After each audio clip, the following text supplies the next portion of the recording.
एक बार की बात है, गौतम बुद्ध एकांत स्थान पर बैठकर साधना में लीन थे। कुछ देर के पश्चात उन्होंने जब अपनी आंखें खोली तो अपने प्रिय शिष्यों को सामने पाया। सभी शिष्य गौतम बुद्ध से कुछ जानने के लिए आतुर थे।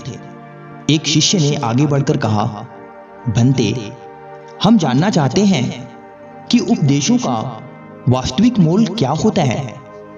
शिष्यों को संबोधित करते हुए गौतम बुद्ध बोले, यह आवश्यक नहीं है कि कोई भी साधु संत पूर्ण व्याख्या करके ही उपदेश दे, बल्कि वह किसी भी कार्य अथवा इशारे के मात्र से भी उपदेश का महत्व समझा सकता है।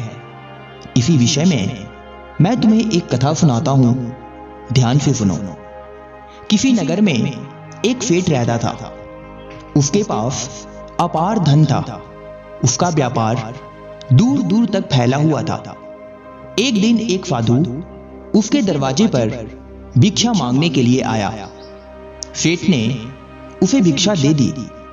भिक्षा लेकर जब साधु जाने लगा तो सेठ ने उसे रोककर कहा, महाराज, मुझे कुछ उपदेश तो देते जाइए। साधु ने उसकी ओर देखा और बोला, हफ्ते भर बाद आज ही के दिन मैं फिर आऊंगा, तब उपदेश दूंगा। अपने वादे के अनुसार अगले हफ्ते साधु आया। फिर तो उसकी राह ही देख रहा था।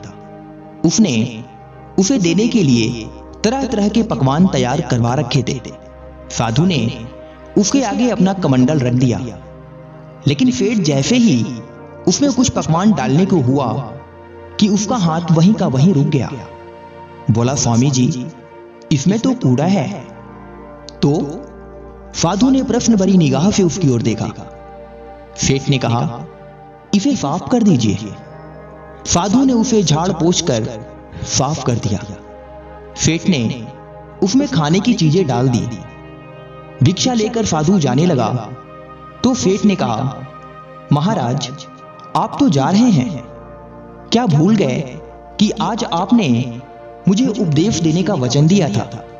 साधु बोला, अरे, क्या तुम्हें उपदेश नहीं मिला? तो सुनो, मेरे कमंडल में जब गंदगी थी तो तुमने उसमें खाने की चीजें नहीं डाली, उसे साफ करा लिया।